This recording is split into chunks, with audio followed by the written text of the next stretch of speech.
Hello. Welcome back to another episode of Comic Collector Origins. My name is Justin, aka No Good Comics.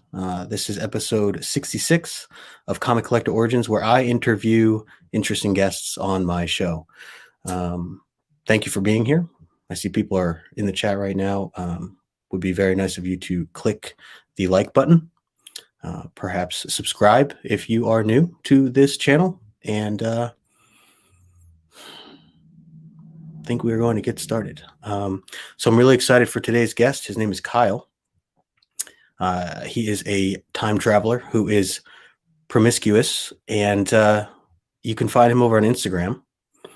I'm not going to talk about him anymore, though. I'm just going to have him talk about me. Kyle, how are you? Hello, Justin. I'm very glad that you allowed me to be on your show today. I am excited, beyond exuberant, actually. I'm not sure if you can see that on my face, just spattered with emotion.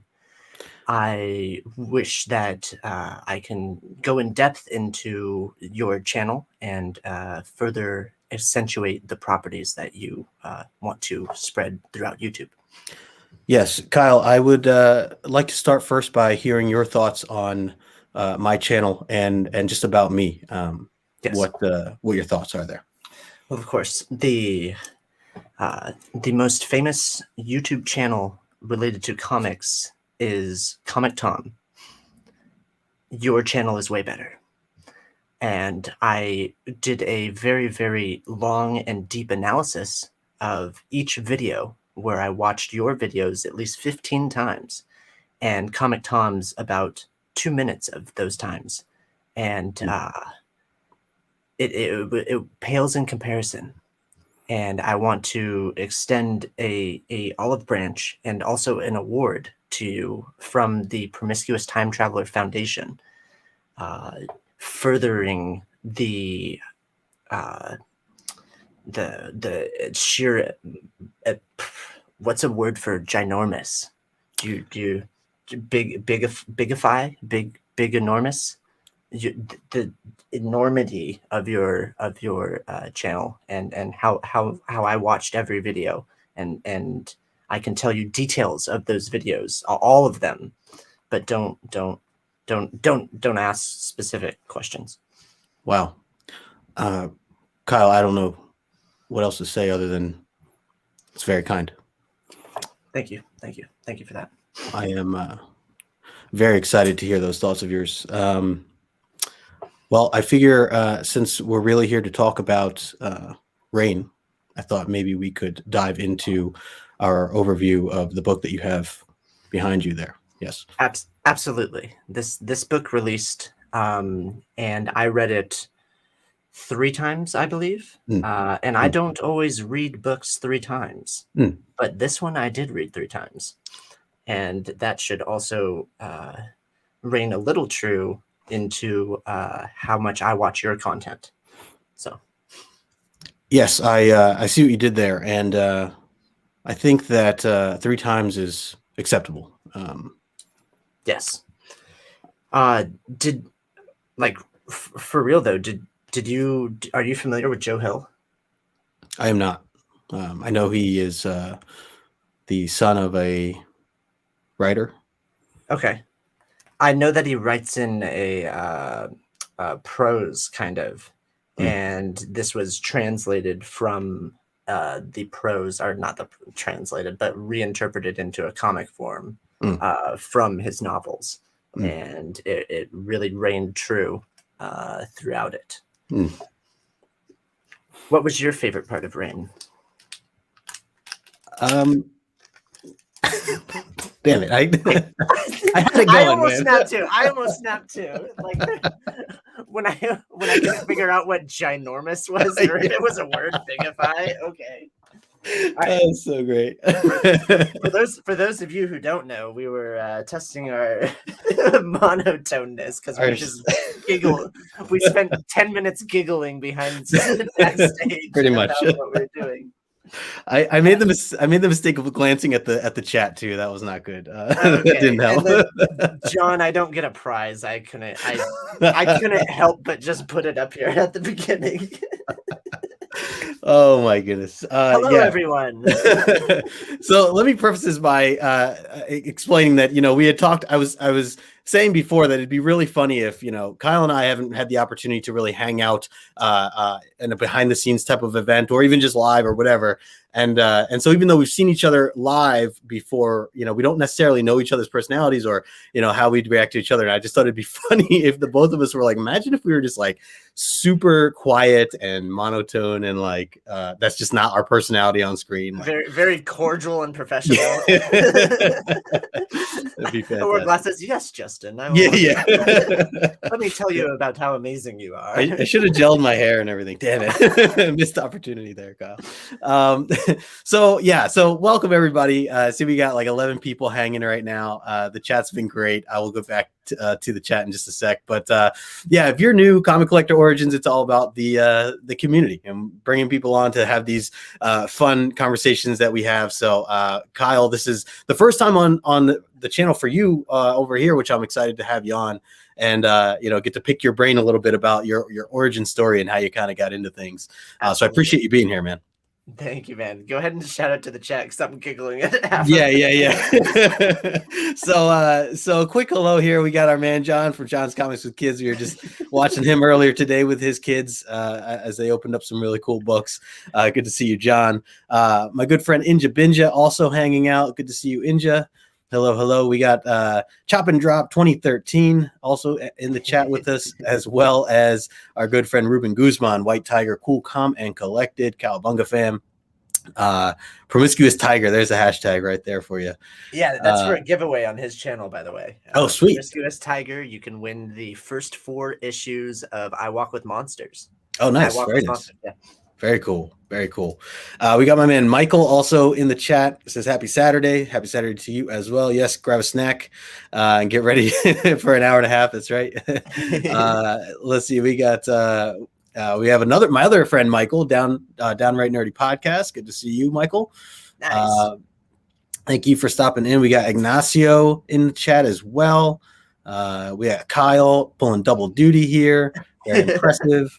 We got TM Nerdy Station. Travis, good to see you as well. Let's see, scrolling through here. Justin being so serious about this is awesome. It was we had it going, man. I gotta work on that. There's my man Mark, aka Legion of Comics, who I think that's where I initially kind of discovered you, Kyle, was through Legion of Comics, the hangouts, the epic hangouts. Absolutely. Yeah. Always a good time over there. I discovered him through 2 cool guys, 2 hot picks. Nice. On Chris's channel, the Comic Vet. Nice. Very cool. Let's see. We got my man Ryan, aka Magic Lasso here. What's going on, Ryan? My friend Raging Cajun Comics as well. JD. Hello. Nice. Let's see. Scrolling through. See a lot of laughter throughout this chat. We got Bearded Comic Bro, my man Greg, also hanging out. Good luck to you later today, Greg. I know your Bengals are playing. Let's see. Scrolling through. Sorry if I miss anybody. I think I see just a lot of people going kind of back and forth with each other. What was John saying? I think it's possible Kyle's background has disqualified him from the friendly wager. There you go. 2 minutes and 2.5 minutes, and I failed. And there it is. Ignacio said, are these 2 androids are replaced? Yeah. Why, yes. Totally. Let's see. Yes, his favorite part there. There it is. See, John's chiming in. How it waters the earth. Yes. All right. Let's see. We have Neil here. What's going on, Neil? Thanks for stopping by. Everything good? Justin had me worried. Funny. All right, let's see. Scrolling through, we got my man Gore Vidal. Hello, Gore. Good to see you as always. For a moment there, I thought you saw your somber demeanor had to do with the return of Saga. Yeah, no, unfortunately, that's not a. But there it is, Gore. There's your book right there. I stubbed my toe on it right before the podcast started. hurt, man. Yeah. This thing's a brick. Yeah. Unruly Simeon, what's up, dude? Good to see you as well. Thanks for stopping in. We also have Uncanny Swag hanging with us. Yep. How you doing, Swag? We got my man Andres from Sweden, Mercy Collectibles. Thank you for stopping by. Sweet. What's up? We have my good friend George here, old high school buddy of mine, middle school buddy, elementary school buddy, actually. George, good to Wow. see you, George. Let's see. I try to get George into comics, but he's not budging. One day. We have Marvin Wynn in the house. What is going on, Marvin? Thanks for stopping in. Hey, cool. We got a creator. Yes, sir. We got Moonlit Comics, who had just had her first live stream last night. Did an awesome job talking about the Moon Knight trailer that had come out. That was a lot of fun seeing the panel there. So great job there, Moonlit. First video already at 100 subscribers. Like, way to go, Moonlit Comics. Killing it. for real. Let's see. Scrolling through. I think I got everyone here at the moment. Yes. Yep. So very cool. Thank you all so much for hanging out. 18 of you. Make sure you smash that like button and make sure you are subbed up to Kyle, his channel, and also on Instagram. I put his information in the description below, and I also added his link tree, so you can find everything over there. And definitely reach out to Kyle sometime. You can also find him over on Legion of Comics channel occasionally. So we'll throw that in as well. So yeah, man, I wanted to, I'm excited to have you on the channel, like I said, and just want to kind of see your hear your background, how you got into this hobby. So I guess that's going to be my first question to you is just kind of where did this hobby start for you? Whether it was, reading comics or watching cartoons or who knows, maybe you got into it a year ago. Where do you stand with this hobby and how'd you get into it? Well, it all started with a story about weather. And I was a cosplayer. I went to conventions to do cosplaying. I went to panels. Like I would literally just dress up, go to panels, and go to Artist Alley. Oh man, that's awesome. That's so cool. I just spent like all my money on art. Sounds about right. And then I realized that there is another form of art. It's if you go to enough conventions, which I did for about 7 years, I couldn't ignore comics anymore. And I was like, wait a second, this is art and it's only like $5. And then the prints that I were buying were like the same size and like $20. I'm like, okay, well, I get a story with this as well. It's just kind of happenstance. But I've been moving things around. Yeah. Oh, right. So this is what got me into comics. Oh. So I've heard of this book. So this is from Stranger Comics. And I walked into a convention. And there's just this banner with Niobe standing there, this exact cover. Wow. Just freaking stand there. And I was like, I want to go see. I waddle over and I go, hello, I like that. What can I do? And he's like, well, it's a comic book. And they turned out to be like D&D players and LARPers. And they just had this entire universe that they took 15 years to create. Wow. And they have a straight cult following. So like go look up Stranger Comics. Sebastian is the I guess the head honcho there. And their main title is Niobe. So I don't know if JD, if you're in this chat right now, correct me if I'm wrong, but I think my friend Raging Cajun Comics has a couple signed copies of like he talked about this like a year ago, and I remember him pointing this out, and I might be completely off, but actually there you go, Raging, there you go. He said, yeah. So I remember Raging talking about that. So I did recognize that book. I never actually had a chance to read it, but that's really cool that you're bringing this up here and that got you into comics as well. Daryl May is one of the artists, and then Sebastian Jones is the writer and kind of producer. And they actually had the moniker of having the first comic book that was written, drawn, edited, published all by African Americans. So wow, okay. Very cool. Literally the entire cast. And granted, it just wasn't like all, but like, it was a cool, such a cool inclusivity to have.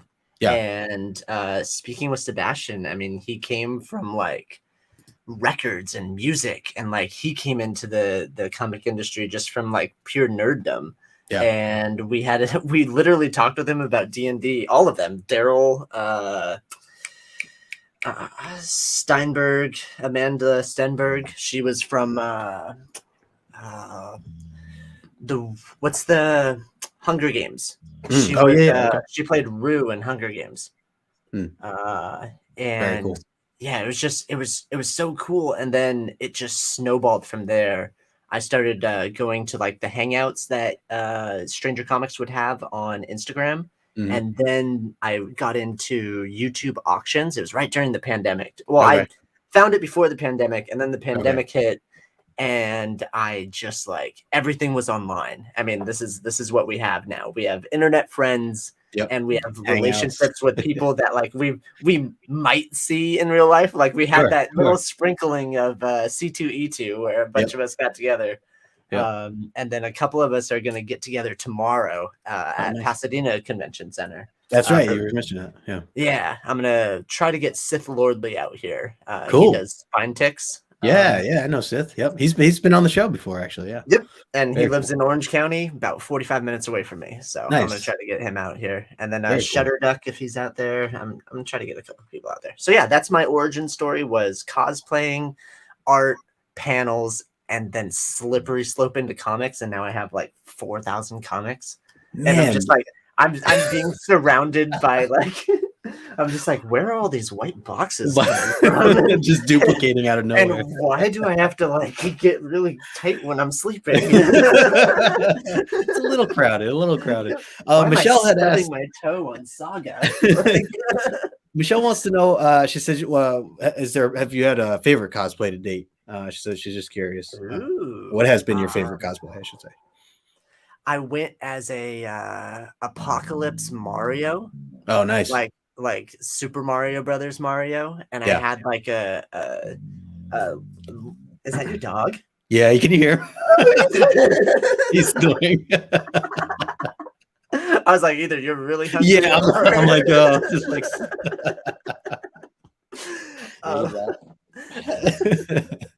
That threw me off so much. It was a denim jacket with a. Actually, I have the jacket. Sweet. Yeah. Let's see it. Yeah. And it has a big patch on the back that has that blue shell. Mm. That's so funny. You can hear my dog. I know. Let's see. Scroll down here a little bit. Oh.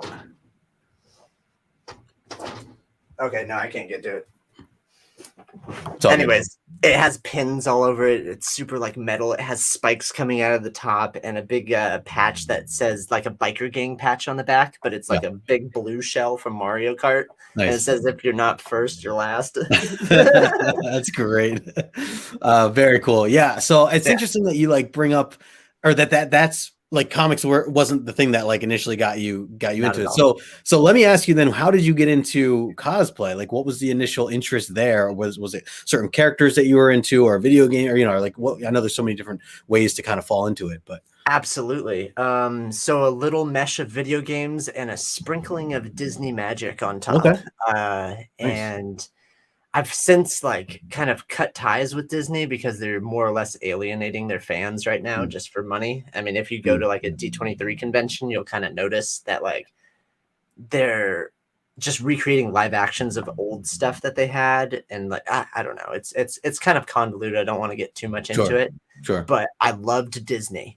And I loved video games. My neighbor also, coincidentally, loved video games and Disney. Took me to a D23 convention. The first convention I went to, I dressed up as Flynn Rider from Tangled, the Rapunzel story. Yeah. And it was a blast, man. And that's so cool. And it kind of tapered into, because like cosplayers have like two different things. They could be dress up, or they could be like in character and dress up. Right. And I've been on and off acting since I was 10. And it was such a refresher because I had gone off to college and been separated from acting because it was too hard, because I went to school in San Diego and I live in LA. It was too hard to take the train to and from to go to auditions for like no payout. Wow. And I took a break from acting and then started getting back into it through my YouTube channel, through just like appearances and cosplays and stuff like that. And I've just been kind of making my own reel. So if you look at my content, it's all parody based. Right.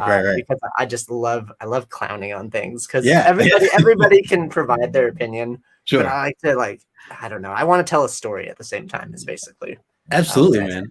And it's definitely, very entertaining. And that's one of the first things that drew me kind of to, just talking with you more and, some of the humor, the style of humor that you have.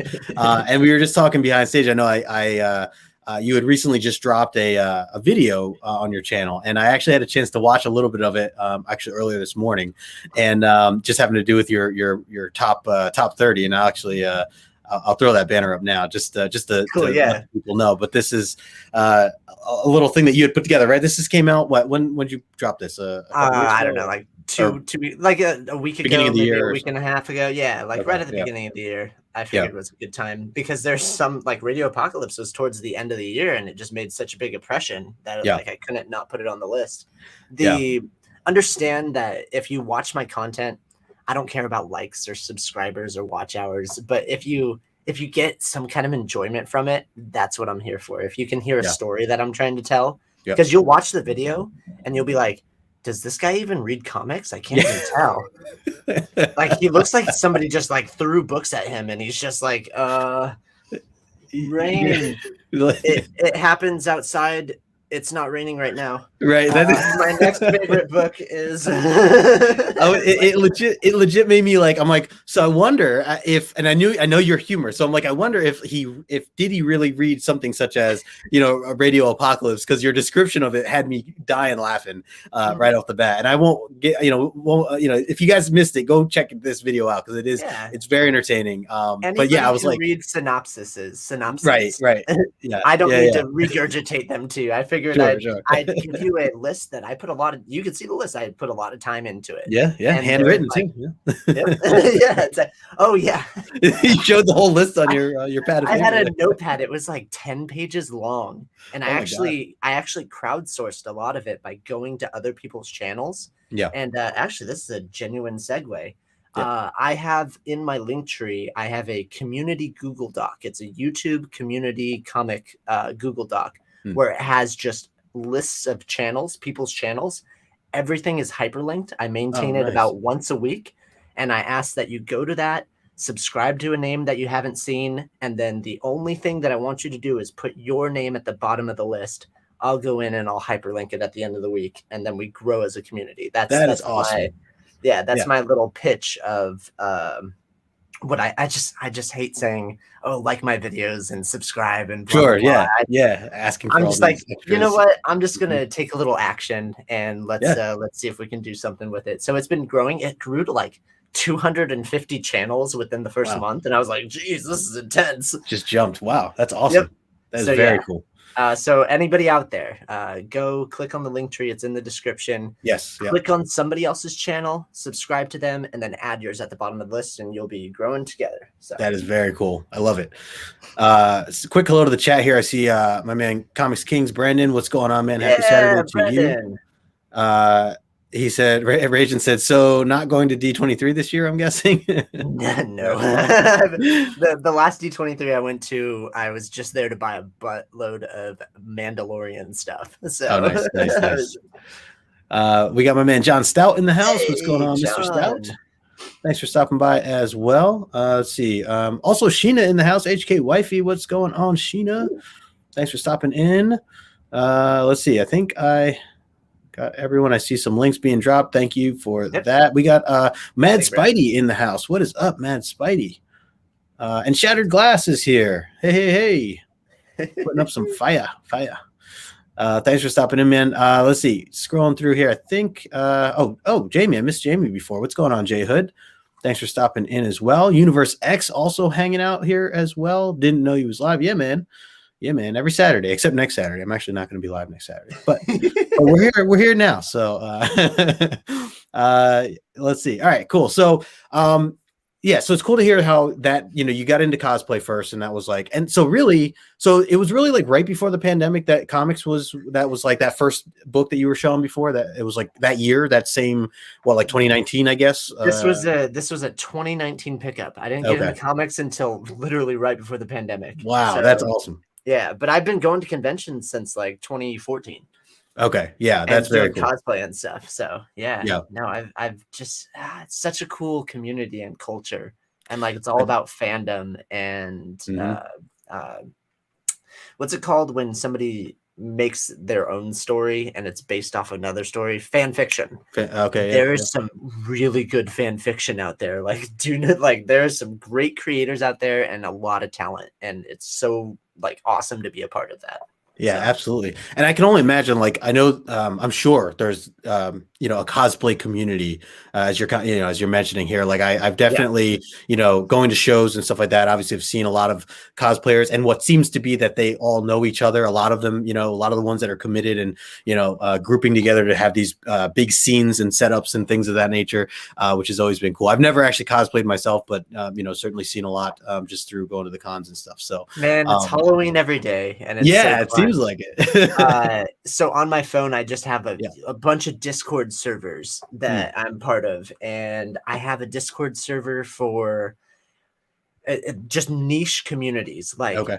people who are sharing advice on how to cut foam armor for Halo cosplays. Wow. Like that's as niche as it gets, in my opinion. Yeah. And we talk and we chat and we all get together and we meet at conventions and have our own panels. That's Like, cool. and I want to promote that too in the kind of the comic community. Like, Mhm. why can't we just have like a YouTube panel at like a convention? Like, it's not Yeah. that hard. You just reach out to organizers and get it together. We all That's get a like easy access too. It'd be awesome. that's a great point. And I've never like questioned that. Like, why not have something like that? Because Mhm. that would be a ton of fun. And you could have, so many people kind of come up and be part of that. And Yeah, uh we literally influence thousands of people, and yeah. like it's all kind of intermingled. Like, why not? We could Yeah. do like this whole like cool, fun get together. Granted, like let's get through the pandemic first, but Yes. Yeah. Yeah. we can use this time to plan. Yeah. Yeah. There you go. There you go. Now you mentioned you were just at C2E2. What was when was that? That was this Oh, I wasn't at past. C2E2. You Oh, were you at were. Oh, C2E2. oh no, I no, I didn't. I wasn't able to go to that one. Sorry, I thought you meant you went. I could have sworn that you were at C2E2. No, Oh I plan on man. going this year as my goal, Okay. but I've never been to that. I've been to Terrificon was earlier in the year. I did that. I did Baltimore Comic Con. So we were able to get to some cons this I past year. saw But you at Baltimore then with they changed their name, Sparks Comics, and now they're oh, You you Promised promised Me me Comics. comics. Yeah, Comics, yeah, Jeremy and Jeremy. Caroline. Yeah. That's where I saw you. Was Okay. in Yeah. Yeah. Baltimore with them. Okay, I Yep. could have Yep. sworn I saw it. Yeah, I, that was good times. I can't wait to have more of that. So I plan to go to like things like C2E2. I want to go to, if there's stuff out in California, things of that nature, obviously absolutely. just meeting a lot of the friends and stuff. Where are you located, by the way? I'm in New Jersey. New Jersey. Yeah, Jeez. Okay. Well, I'm in you could North. come out here and hang out with John and myself and Yeah. Sith Lordly. We're all right next to each other. Yeah, yeah. I always, I see when some of the guys meet up, like at shops and stuff. It's really cool. It seems like, that so many of the comic book community out on that side, which is cool. Oh yeah, absolutely. I'm Yeah, gonna find a book for John and drop it off to him soon. there you go. Nice, very nice. Bearded says, "I write no good comics fan fiction." There you go. Thank you, Yeah, that's hey, Bearded. dude, I like it. We got my man Paul Morris in the house. What is up, Paul? Thanks for stopping by. Let's see. Oh yeah, Michael says I should try to cosplay. Yeah, I mean, it's crossed my mind. I don't know.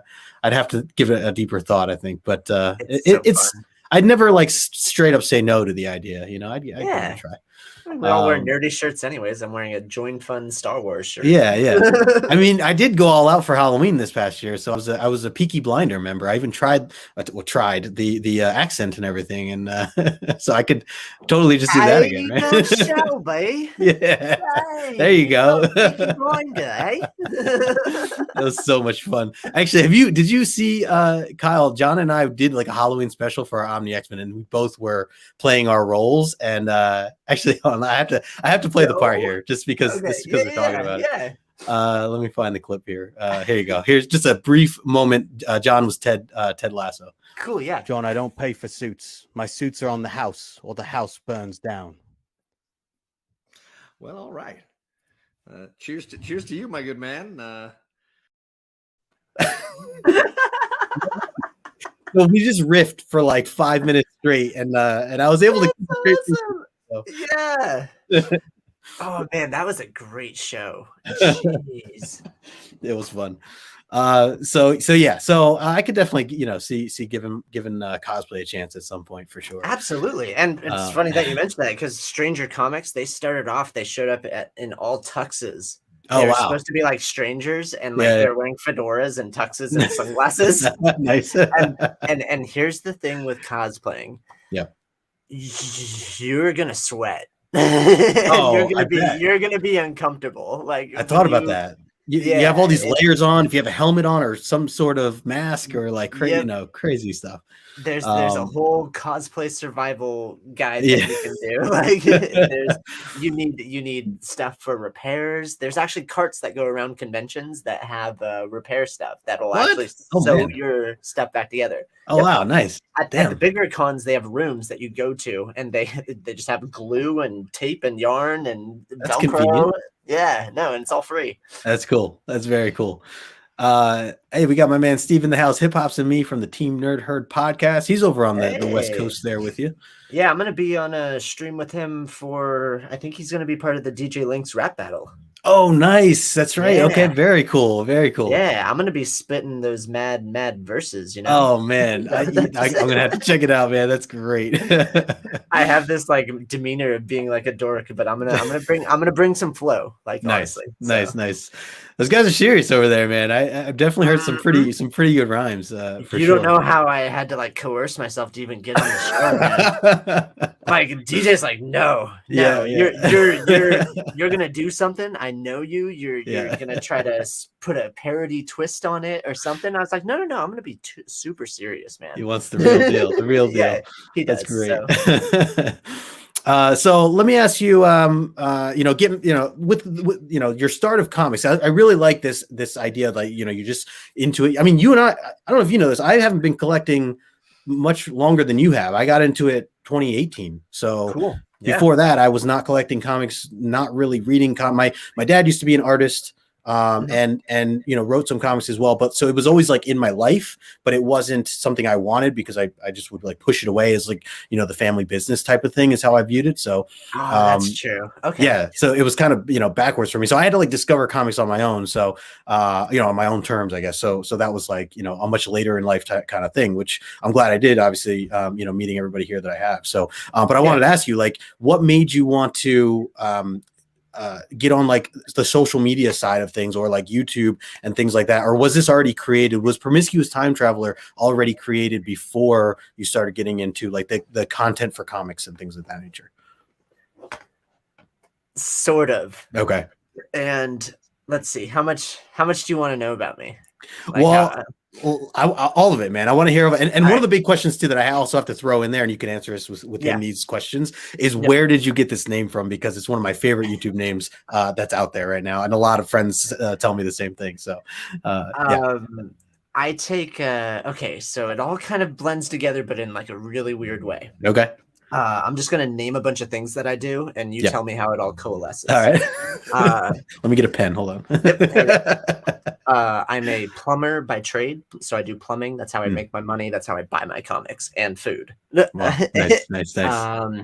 I do art, mainly sculptures, though. Like I have like water fountains that I design. Also, kind of trickles in with the plumbing. I'm a writer. I have a screenplay that I'm writing, a novel that I'm writing, and a comic book that I'm writing. Damn, that's awesome. Holy smokes. The comic book is what I'm focusing mostly on, and I'm going to use my channel, obviously, to promote it. And I'm actually selling my collection so that I could fund it because I didn't realize how much printers and paper costs and artists. I have an actual crew, and it's going to be a 3-issue miniseries, and it's going to be titled Afterscape. And it's 3 issues and done. There is an expanded universe, but the story is told in 3 issues, and it's so polished. That is cool. I have been acting since I was 10 years old, and I stopped acting when I was 18, and then I got back into it here and there. And the writing of the screenplay, I actually wrote myself into the movie. So when I pitch it, I'm going to be like, hey, also, I'm the guy that dies in this part. So, oh man, and but yeah, Afterscape. Thank you, White Tiger. And let's see. Oh, and the promiscuity side. We haven't got to that part. Yeah. I take kink photography. Oh, okay. So like, Interesting. yeah, and it kind of stemmed from cosplaying and then into like the kink community. And there's like there's just like crazy amounts of overlap. Also, my art ties into my plumbing. Oh, wow. Because I have like really shiny pipes. This is gonna sound really like innuendo-y, Yeah. but like I polish this is gonna sound really bad. I polish everything, and it looks really good. And people have compared it to art. I just don't know how to say it without being inappropriate. This is great. And so the promiscuous side, and then my first name was Inconvenient Time Traveler because I wanted to show up at like the wrong times, because I knew when you come into anything and you're a time traveler, people are gonna be like, "Oh, don't you already know the future?" Right. And I'm like, "Yeah, but I'm like an inconvenient time traveler. I like mess it up all the time." I showed up and I forgot it in like 1974. Yeah, Like, I love that. and then I had Promiscuous Nerds as my kind of kink photography name. And then I was just like, you know what? Forget it. Let's mesh them together. And it just came Promiscuous Time Traveler. And then it totally worked. Oh my gosh, dude. I love that you have that this is the story that had kind of gotten you to this name. Because I know like some people just choose names, which is okay. Just like you always hope that there's like this deeper meaning or like more accurate description to the person. And it everything just nails and I'm it. sure I left off details, but it's just such an obscure story with like all these weird tangentials. What do you even do with your life? Oh, and I took a job at a comic shop. Nice. I'm working at a comic shop in Pasadena, California. If anybody wants to come visit, dude, that's awesome. Yeah, Comics Factory. I'm working there for a year. They lost their employees, or two of their main employees that they had for like many years. Yeah. And I was the kind of like right now guy where I was familiar with the shop.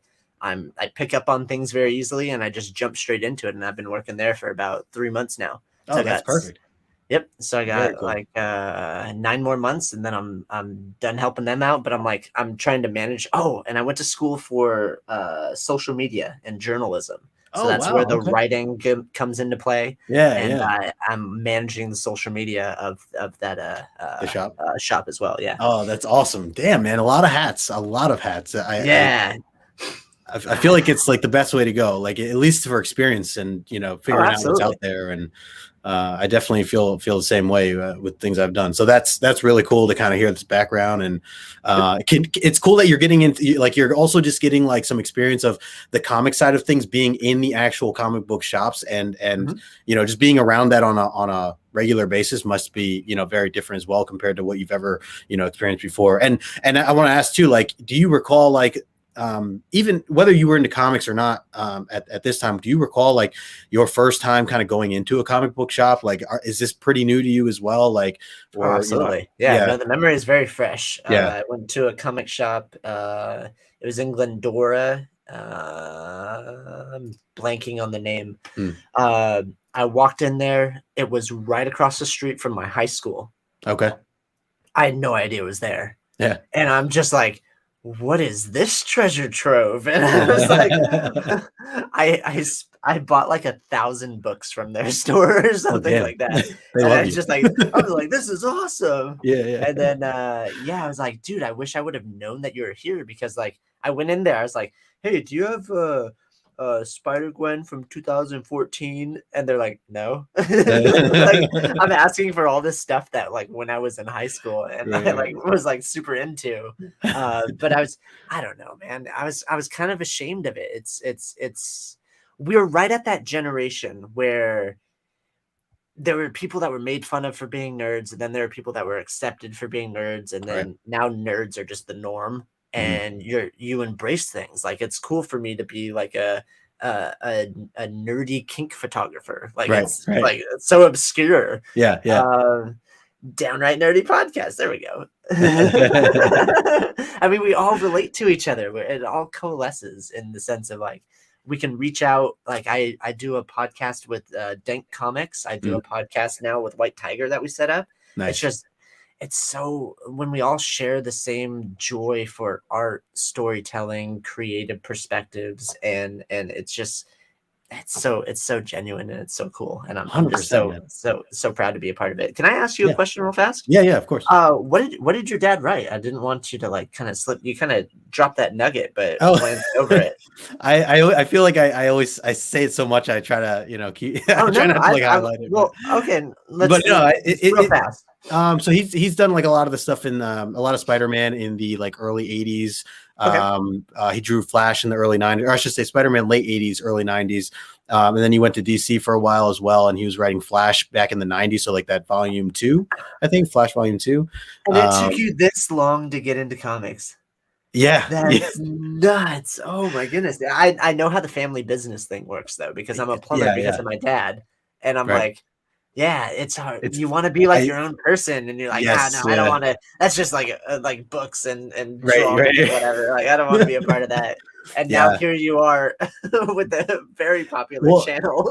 And it's funny because like the other truth to the matter is as a kid, I hated reading. Like the idea of reading to me was like it was like a punishment. I'm like, why do I have to, like I read history books for school. Why do I now have to read? Like, I'm not going to want to do that on my own time. Like, who does that? Like that was my mindset. And so, I just didn't want to, bother reading anything. So, I could relate to that. Yeah, definitely.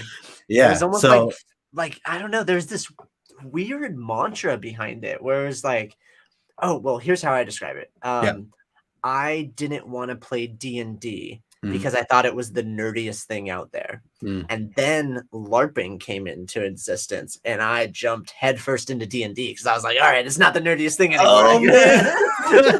It's funny you bring up LARPing. I wanted to mention that as you're talking about like cosplaying, and if that was ever a thing for you, LARPing, or have you experienced any of that yourself? I know a few, my old college roommate used to be really big into LARPing. So that was where I learned it years ago, just to get an idea of even how serious those who are into LARPing take it. And it's really cool. It's a really cool, like, community, I guess you can call it, an activity.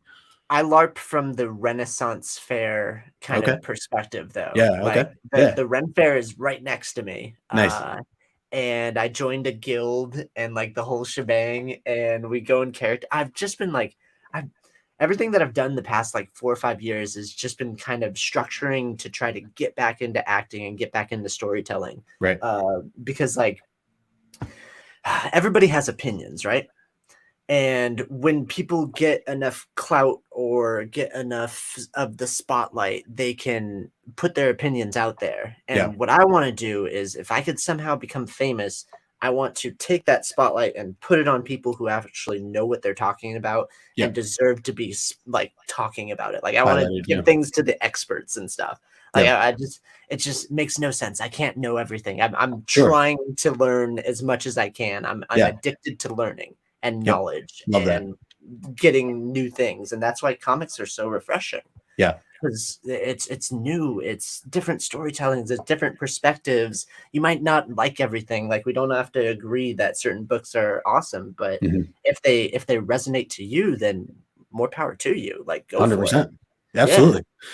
Would you like to answer this for Ruben here?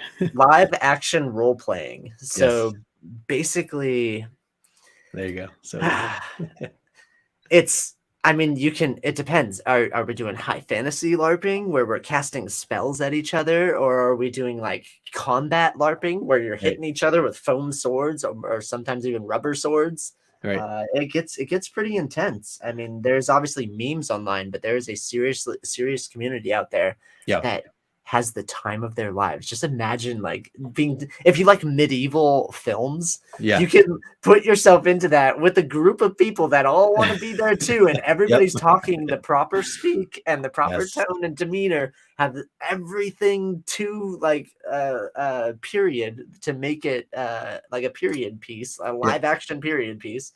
And it's immersive. The way Sorry, the way I had thought about it was like almost like a real life version of something is World of Warcraft, assuming if someone has kind of experienced something like that. More in the aspect of like I mean, you're acting, right? You're into this and you're acting. You're playing as a certain role, a certain character. Absolutely. And then there's combinations of missions or whatever you call that, or battles, epic scenes of battles and things of that nature. And I know there's different levels of that. too. Yeah. Strategy based. Yeah, that's yep. So, and I don't know. I wanted to bring this up too. I don't know if you've watched the series Hawkeye that had just come out over the holiday for Disney Plus. No. Okay, so they actually have some pretty funny scenes with LARPing that's involved, and I just thought that was it was funny that they introduced that, and they actually play a pretty a fairly significant role in the grand scheme of the show. Some of the LARPers cool. And things like that. So that was cool that he was even just being talked about, because I feel like it doesn't get enough shine in that sense. And I will say too, LARPing, from what I've seen, it is serious stuff. Like the fights are legit. Like I've seen people get hurt from that stuff. Like they're swinging swords, these padded things that like almost like bats essentially. And if you could get hit and get knocked out, like if you're not paying attention, like that. You leave with bruises, and it's intense. I've been beat up by plenty of people. So that's awesome. Very cool. My LARPing muscles. There you go. I love that we're talking about this right now, and I see people in the chat like kind of bringing it up. Some people learning about it, and this is really cool to kind of touch base. You are bringing a whole different world in other than just comics, which I love. Can you highlight J Hood Creatives? So some real collectors think the Big Bang Theory is cartoonish interpretation of collectors. Yeah, exactly. Like when like real nerds watch like the Big Bang Theory, they're like, wow, this is like really like grandiose and over the top, and like they're true about a lot of the aspects and like how the community works. Yeah, but it's just like so like in your face that it's kind of taken back. And the thing that I wanted to say is the shop that I work at is what they based Big Bang Theory, the comic shop of Big Bang Theory, off of. Oh, wow. We have a signed Big Bang Theory, like by all of the people. And they're like, oh yeah, like we created our comic shop based off of this comic shop because it's in Pasadena. Oh, that's cool. That's where they're from. So, yeah. Oh, very cool. Small world, I feel like. Absolutely. Yep. So saying gonna get hit with a rogue spell and get knocked out. Exactly. Yep. So very cool, man. This is awesome. Quidditch. You can play Quidditch live. Yeah, that's a form of LARPing. So very true. So with your comic collection right now and kind of what you're doing with it in terms of like what you're currently reading, and where you're exploring characters, writers, all this different stuff. Like where do you stand right now with like where you want to go with this hobby? Is this something that you had mentioned maybe selling some books or getting rid of some books, but are you is the collection still going to continue to grow for you? Is this something that are there specific issues or keys or things of that nature that you would like to obtain at some point, or or is it more, are you diving? I know you're reading a lot. I know you have a lot on your plate in terms of, all the different things, including that huge saga book that you just had. So like where does the hobby stand for you, I guess, generally speaking right now? Okay. So to answer one of your questions, if I were to get a key, and I would say Skrulls are my favorite, like kind of character, because they're kind of the trolls of Marvel. Yeah. Where since inception, they've just been walked all over. And they've been kind of like, it's like the Jar Jar Binks in Star Wars. There you go. Like he was supposed to be like the Sith, and now we're coming out with Secret Invasion, and they're like, hey, by the way, just so you know, all these superheroes that you were following, they may have been Skrulls the whole time. Right. Just impersonating like the superheroes that you like. And I would say that if I were to get a key, and I almost pulled the trigger on it, I was gonna buy a coverless Fantastic Four #2 for $200. Okay. And then I was going to get a reproduction cover for $20. So I'd have $220 out of pocket, and I'd have this shiny looking version of the book that's destroyed on the inside, but it's really shiny on the outside. I'm like, at what point do I just like print out the cover, put it in some plastic, and stick it on the wall? True. That's cool. Yeah, I'm not big into slabbing books. I love independent books. and I don't read that much superhero stuff. I don't read Okay. much DC or Marvel. Hmm. Like I've avoided the X-Men. This is how many X-Men man. books I've read. Yeah, that's why I didn't man. see your thing with John with your Right. Omni X-Men. Right. Because I'm just like, who's Rogue? Yeah, Like, I'm just like, I have There's a no ton of idea. random characters. There's a blue girl that changes, and she's like Mystique, right? Yeah. See, like and that's how out of tune I'm out of that. But then she's kind of like a Skrull in a sense, in the way that she can change. You might like her actually. If you like Skrulls, you might like her. By the way, the one that you just talked about, you should probably look into, because Mystique's pretty cool, and you're really gonna enjoy her. So funny. But I could tell you obscure titles that like you've never even heard of. Like even in my best of the year list, I threw in a title called Bloom, if you've ever heard of it. I have. Bloom. It was or You Promised Utopia, which I actually interviewed. We Promised Utopia. Jeez, I'm confusing it with Sparks. You Promised Me Comics. You Promised Me Darkness, which they based which is but We Promised Utopia. I interviewed them on my show, and oh, nice. If you ever watch, I just need to give this caveat one more time. If you ever watch anything on my show, understand that it is scripted. It's supposed to be awkward, and it's supposed to be just like off the wall. Yeah. So like I interviewed these people. The person that I set the interview up with didn't show up. One guy was out shopping the entire time with his family, and then another guy just showed up spontaneously. Yeah. and it was just hysterical. And then he's like, I get an apology email. I'm so sorry. Like, how can I make this up to you? I was like, it was perfect. It ran perfectly.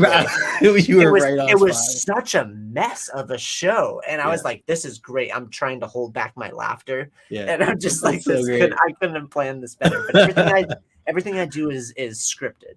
So I interviewed The Rock, which is a rock. It was The Rock lowercase. I put googly eyes on a rock, and I asked him very, very serious questions about collecting in the comic industry, and how like there's price manipulation and like backhanded deals, and like I gotta see that one. And then it just cuts to The Rock just sitting there, and I put a bunch of WWE memorabilia around him. Nice. And then my next interview is going to be John Cena. It's going to be a bag of cement, John Cement. And I'm going to put Peacemaker stuff all around him. There you go. Yeah, there you go. So, yeah, I love independent comic books because I love creative storytelling. I love the stories that people don't talk about. I'm like, it's almost like a hipster kind of thing where I'm like, oh, once something becomes super popular, like Something Is Killing the Children, I'm like, I don't like it. I don't want it anymore. That's too expensive. And they're like, bah, humbug. And I actually, what I was talking to you backstage was I tried to get myself canceled. Yes. With Something Is Killing the Children, and I couldn't do it. I could not succeed at getting myself canceled. I even like melted a book in acid. couldn't get there. I couldn't get there. I agree with Michael here, saying that's the best thing about comics. There's something out there for everyone. You can go for years and still rediscover other classic titles from years past. Absolutely agree. Very well stated. Yes. Yeah. And that's what I like about, and I appreciate that your interest in indies has, I feel like indies it's such a refreshing area of the hobby, I guess you can say. Absolutely. And so like Michael's saying, like, of course it's there for anybody, or there's something for everybody. So if you're not into the superhero stuff, indies got your back, and even indies do have some superhero stuff too. So like, even if you are looking for superhero stuff, you could still find stuff in the indie. Go pick up Blue Flame or Radiant Black. Like, you can get your superhero kick too from that. Yep, absolutely. I have a question for you, Justin. Yeah. And tell me if this phrase sounds familiar and you've heard it from other people. I found that I've been having less and less big two titles on my pull list and more independent comic books. Independent books, they've been kind of refreshing. Like, they're telling these short stories. They're easy to collect in trades, and they don't keep changing artists and stuff. And they're really capturing my attention. Like, have you heard those phrases? Yeah. Yep, I'm pretty sure I've said that at some point. There you go. Are you watching another one of my videos in between? Like, what do you? Literally just actively watching your videos. Like, well, in January. Yeah. I did quote you on Rain, though. I had to do that. Yes, so. you did. Yeah. That was good. That was really good. But what's it called? My theory is that a lot of people during the pandemic, we were stuck at home. What did you have to do? You can write, you can draw, you can tell stories, you can participate in a community, you could start a hobby. Yep. You can organize your life. You had the freedom to do everything without going outside. So, and I think that a lot of creative storytelling got pushed to the forefront because people had time to actually look at it and observe it, and the people had time to actually create it and put more thought and time into it. Yeah. So I think that we had like this weird kind of like, I don't want to say golden age because everybody's going to think golden age books, but like a renaissance of independent books. Yeah. Where the spotlight started shifting towards them, and in a good way. And it just expanded. It expanded the comic community. And yeah, you're right. Yeah, especially too with like the creator side of things. I feel like a lot of the independent creators, and not to take away from the big two creators. Oh no, not at all. But I just feel like it's been really cool to interact with some of these. I've been able to actually hang out and talk with or meet independent creators in a much more, just an easier way to, instead of reaching out to someone like a Jim Lee, somebody who's already been, where you have to go through a publicist to talk to the actual person. You can actually send a message. You and they DM get them, back yes, to you. exactly. I was talking to the creator of Barbaric. Oh, nice. I was like, I did a live reading on my Instagram. Oh, nice. Barbaric, and I tagged them, and then they commented. They're like, "That was a really good interpretation of our book," and I was like, whoa. They're like, oh, we're gonna hire you. That was great. I didn't know that you were gonna actually reach out to me. Yeah. Like they took the time to watch and everything. I was just tagging you to be annoying. Right. Yeah. Just trying to troll you over here. Michael here says, no, Justin loves DC. He can't relate. Yeah, no, so you're not wrong there. I've definitely explored a lot more DC as of lately. And it's funny though. A lot of the DC I'm reading, I actually feel like I've been reading it as if it was indie. So it's like the characters that they write about, or like some of the books that have come out, like I don't know, they just come off as like anyone could read them. You don't need to know anything else about it. Like Wonder Woman, Dead Earth, I just read, and I don't know if have you ever read that series before? It's a 3-issue miniseries. I jumped on Wonder Woman in 760 something, and I read that entire arc about the Greek gods and stuff. That's all the Wonder Woman I've read. Okay, so if you ever get a chance, I would highly recommend a book such as Wonder Woman Dead Earth. Okay. It is by, and I'm not going to remember his name now, of course. He also wrote the recent Beta Ray Bill miniseries. But oh, cool. Okay. If anybody in the chat knows, but the reason I should be Ron V, right? No, not Ron V. No, man, I can't remember his name. But the reason I bring it up is because, and again, obviously Wonder Woman being DC character, the way I've read it, like you don't need to know Wonder Woman could have been any character. Essentially, is what I'm getting at. It could have played as any unknown character. You didn't need to have any prior knowledge. Daniel Warren Johnson. Thank you, there he is. Yes. John. There you go. So like something like that, or like Harleen was another one where you didn't need to have any prior knowledge. It could have just been about any character. It didn't have to be Harley Quinn per se, but that's about her and how she's turned into Harley Quinn. But it was just a fantastic read, and I think that the writers, and the artists like just did fantastic jobs with some of these series. So that's why I kind of gotten into DC more. It's not so much about the characters. Someone even asked like why'd you get into Nightwing? Like what got you into Nightwing? I'm like, it's actually more the writer is the reason why I got into them. Tom Taylor, absolutely. Yeah, like just and even Nightwing, like you don't need to know any knowledge prior to that. And I've got so much emotion out of that first 6 issues that I read from when Tom Taylor started, especially Nightwing 78, which I feel like I mention on this channel like literally every single time. But a lot of that stuff's just been fantastic. So I look at a lot of that as if it were not the big two, even though yes, it is the big part of the big two. Anyways, Swamp Thing was the same way to me. Swamp Thing was just such a escape from the norm, and Beta Ray Bill. Yeah. Well, that's Marvel. I need to read that still. I heard that's very good.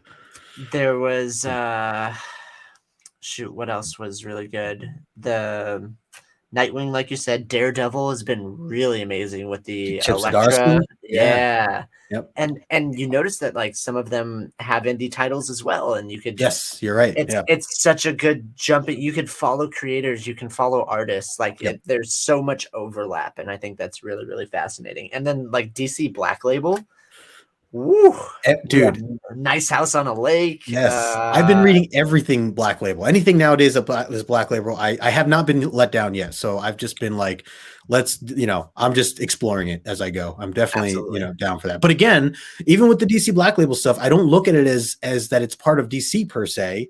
No. And some of them aren't, but even the characters who they are based on, to me, it just seems like a whole restart almost. Like it could be any character. Like Bruce Wayne Batman doesn't have to be Bruce Wayne Batman. It could have just been a guy in a cape, and it's just about his story, or like the new Robin and Batman that came out. Human Target seems really independent That's another too. one. That's another one. Yeah, I know nothing about Christopher Chance, and I love the series. It's like one of my favorite series right now. Yeah. So yeah, no knowledge needed. Tim says Justin needs to read Batman and Robin by Grant Morrison. Yeah, that is something I have heard before in terms of recommendations. So that's definitely something on. Was that the one that just came out? No, that's Jeff Lemire's Robin and Batman. That just wrapped up. It's a 3-issue miniseries, which was fantastic as well. But yeah, so I wanted to ask you next question I want to run into with is your thoughts on, well, you're fresh into this hobby, right? A couple years in. Oh, what do you got there? Oh, hold on, let me nice. Very nice. I wear this to work all the time, brought to you by Frito-Lay. Okay, there you go. Which is perfect because that's what this channel is sponsored by today. So there we go. Please send all your money to Justin. Yes. And go support George Clooney as the best Batman. There you go. See, I'm trying to get myself canceled again. Yeah. I'm like, why are my subscriptions going down? Sorry to derail that. Go ahead and continue. No, but so like, from your perspective, Yes. and being in this hobby now, the comic book hobby for, about 2 years or so, what comes to mind as advice for somebody brand new to this hobby? There's a lot of people who I think are just getting into it. And thanks to things like, TV shows and the films and all that, I think is definitely getting a lot of attraction and people starting to notice and pick up comics in that sense. But it's definitely a hobby can be intimidating. There's gatekeepers in the community at times. There's a ton of books. There's just a ton, like the big question of where do I start, or what do I collect, or what am I supposed to read first? Like all these questions come to mind. If you had one piece of advice to give to someone that's just approaching this comic book hobby for the first time, what would that advice be? Okay. One piece of advice. It's easy to get taken advantage of, especially because at $5 a pop, you can lose your butt. And with more expensive books, you can also lose your butt. You need to do your research. You need to develop friends in the community, and you'd be surprised how, like, take John. John just reached out and said, "Hey, I'm looking for this book," and it's like going for like $100 on eBay, and I'm pretty sure I could find it for cover price and sell it to him for cover price because I think that my shop has it. Yeah. And it's about creating friendships and participating in the community. I think that is the best advice that I can give, because everybody else will just say, "Oh yeah, collect what you like," but you don't know what you like. You don't know what else is out there. Sure. Like I didn't know who the X-Men were. Like how now you're a big Mystique fan, Yeah, exactly. And now I just made 3 eBay purchases for Mystique. I bought a statue and my next cosplay and setting up for a tattoo. Yeah, there you go. Generate friends, participate in the community, just be a part of the inclusivity, because there is drama. There are people that like Justin was saying, there are gatekeepers. There is like territories also. Like I said, like Comic Tom, you got to watch out. But like it's not. There's nothing wrong. Like I talked to Tom at like conventions, and he's just a cool guy. He's just a kid. Yeah. Like he just got into this, and he's like, well, I just kind of ran with it. I was like, yeah, you did. If you need any help, like let us know, man. Yep. but yeah, no, we're all here together. We're all here with a common purpose. So participate in that purpose. That's my advice. I love it. Absolutely love it. And I echo that 1,000%. The idea of getting involved, just reaching out to folks, whether it's through DMing or commenting, or even in the live chats when people are hanging out, or starting your own channel and getting involved that way. Like, there's so many ways to approach that. And I think that, I mean, when I was first getting into it, I had no idea about a community. I'm lucky enough that I even thought of the idea of making my Instagram account. Like, I almost didn't, and I'm like, well, I just started buying these books. I do want to show off the art and stuff, but I don't want to show it off on my personal Instagram account because most of my friends and family are not going to care that I'm like posting these things. So I'm glad that you brought that up too. That was the reason that I started another channel. I actually started this under my full name. And I was like buying stuff and I was like, wait a second, like this doesn't overlap at all. Like I'm promoting all this stuff and I'm just like harassing my friends and family with like comic community stuff. Why is Kyle doing this to us? What did we do to him? there is some separation that you have to do, but once you get involved, it's with any community out there, with the cosplaying community, the video game community, the LARPing community, all the communities that we talked about. Yep. Like it's all inclusive. And one more thing. I have on my link tree, I've photographed all of my books. Oh. And all of my books are technically for sale because I want to fund my comic book. Right. So if anybody wants anything, go ahead, check out the link. Scroll through it. I'll give you like great prices because I'm not in this to make money. I'm in this to make my comic book. So very cool. Any way that I could get closer to that goal is great for me. So absolutely. That was my shameless plug. So I welcome it. I welcome it. It's awesome. I love it. I wanted to highlight here. I got a super chat that I scrolled over by accident. Michael says Frito-Lay paid in full 666. Thank you, sir. I appreciate that. That is fantastic. I'm going to play a little clip here for that. Here you go. Here's a good one. I was wondering if maybe you had a little time to talk about a comic book with me. Babe, I'm so stressed today. I have so much work to do. Can we talk about this another time? Oh, okay. Yeah, no, that's fine. I get it. I will. I'll call one of my friends and see if they're available to talk about Batman. Thanks. Hey, what's up, Mom? Yeah, it's me. That's great. Thank you, Michael. I appreciate the super chat, my friend. How have I never seen that? I don't. I thought I watched your content. Oh, if you never seen that's actually a smaller clip from like a 4 or 5 minute skit. Oh no, I know. I'm gonna go find that immediately. Oh yes, you should. It's a great one. That was. Be wary of the comment right under that one. So. Yes, I saw that. And the truth comes out as John has thrown up there that I will not highlight. Yeah, John, we're skipping that one. Just know everybody's laughing. Yeah. Yeah, there you go. Cash grass or ass. There you go. Why would you highlight that one? She is joking. The first one was true. Let's see. Yeah, I love that one. Appreciate the love there. The skit. Yeah, that was a lot of fun. That was with Victoria when her and I were first announcing our comic book team up show. Cool. In the middle of last year. So a bunch of fun fake phone calls that were in there. I love the advice that you gave. I think it's fantastic. And anybody, I love talking about this type of stuff because I know there are newer people that are just getting into this, and not everybody wants to share that information that they're newer per se. But I know are always seeking the advice. So good stuff there. So I want to get into the rapid fire segment. I really need to have a video that comes in that has all these quote unquote rapid fire. Yeah. Let's get serious here, Kyle. Yep. All right. So I'm going to throw these questions at you. Yes. And again, these are rapid fire, so I expect nothing less. You do not get a chance to really think. Just gonna go at it. And these questions are actually just one question. So here we go.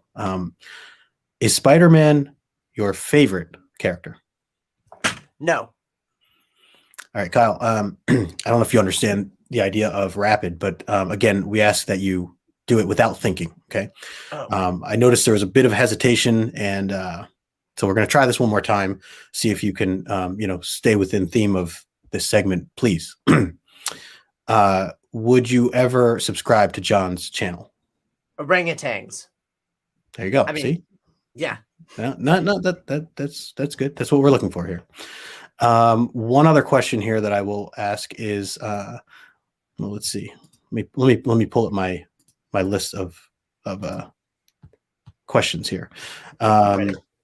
In issue 142 of Uncanny X-Men, name the person that the camera guy says to try an interview with. Who is that name?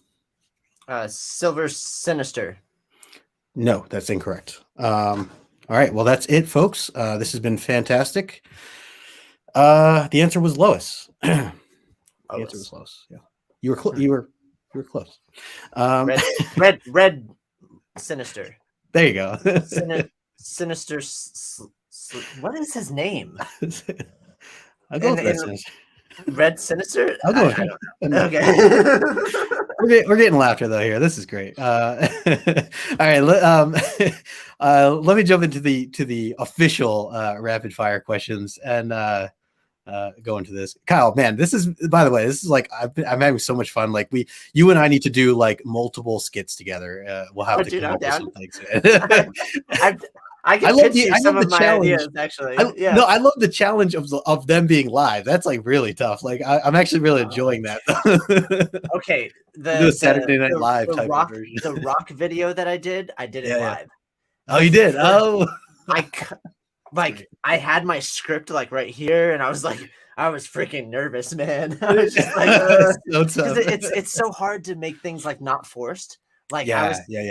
Because I just said the first thing that popped into my head. I said orangutan, and I don't know. I was thinking like I'm kind of thirsty. I was gonna get some tang. Thinking of like those retro commercials. My goal was to try to get people to unsubscribe to John's channel. That was what the question was initially out there for. Okay. You were close enough. It worked. I mean, I'm subscribed to him. I have 6 accounts. I could make him go 6 less. Oh, there you go. So yeah, you have the power there. Mr. Sinister, there you go. Maybe that's Mr. Sinister. Red Sinister.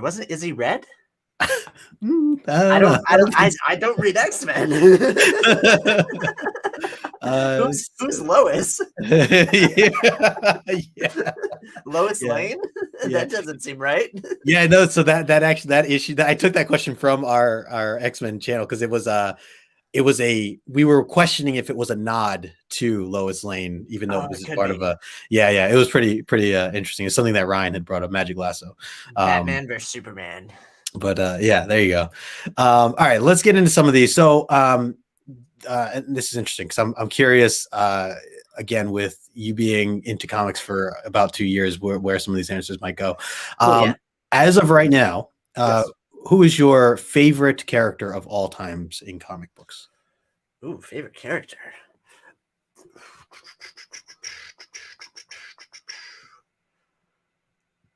That's actually really tough. Like, could be anything. Could be indie. Could be. I mean, that's why I'm curious. Yeah. I'm in between like 3 things right now. Okay. I'm in between this girl right here. This is Elodie from By the Horns. Ooh, hold on. By the Horns. Yeah. Okay. I have not read that yet, but this was my number 1 on my list. Nice. My favorite comic series that came out this year. Nice. I'm also. What's the rating of your channel? What? Try to keep it PG. Okay, yeah. Generally, I try to. I won't show the next thing. Okay. I was gonna make a serious parody joke. Okay. It's not really a character though. I'm gonna go with it. Okay, yeah. Yeah, I'm gonna go with Elodie from from By the Horns. Okay. I just was so taken back. Oh man, yeah. I don't even need to pitch it to you. Just read By the Horns. The trade comes out in February. Oh, perfect. Okay, I was just saying. I know I owned the first issue when I remember when that first came out, but I'd never gotten a chance to like sit down and read it, and then just didn't pick up anything from that. The trade's gonna be like $14, and it's gonna collect 8 issues. Oh, like wow. it's totally worth it. So yeah. I have been more and more getting into trades and hardcovers and things of that nature. So the artwork looks fantastic. That was one of the things that got my attention initially. So Absolutely. definitely want to give it a shot at some point. So who is a diehard fan of Ghost Rider, says he's taking a long time to say Ghost Rider. Ghost Rider. Sorry to throw you the curveball there, Michael. There you go. Jamie says he'll pick it up. So he never heard of it. Yeah, in February, pick up the trade. I just guarantee you won't be let down. I wasn't even a high fantasy guy, but it's about unicorns, and she gets wronged by unicorns and teams up with unicorns, and there's magic. She's just like, yeah, it's great. It's not what you think, and it's amazing. So go pick it up. All right. So speaking of unicorns, yes, if you could have one superpower, what would it be? Ooh, I actually thought about this one. Low-hanging fruit is time travel, right? Yeah. So I will settle for something that might be a little bit more realistic. Instead of transporting through time, let's just transport through space, and I'd like to be able to teleport. Perfect. Love it. Yep. Teleport would be awesome all around. There's so many great uses for it, convenient uses for it. As long as there's not some syndicate that comes and hunts me down because I like rob a bank or something. And like, I'm like, no, that automatically comes with that now, Kyle. Yeah, you know that. I've just now admitted it. It's on the internet, and gotta wait for Knox. And actually, I wanted to. This is not part of my rapid fire question, but you had just reminded me as you mentioned your name again, Time Traveler. Are you reading Time Before Time? Are you reading that series? That is it's an indie series that started last year. Yes and no. I'm not caught up to it, but I have been reading it. I actually picked it up because of JP Leon. He did some he's a pen. What's it? He does inks. Jeez, wow, that took forever. He's an inker, and he really pulled it out of here. He did a cover of Time Before Time. He did the C cover of issue 1, and that was his last comic book cover, and he ended up passing away. And he's been through. He was a big proponent of Earth X. Oh wait, it all comes back circle.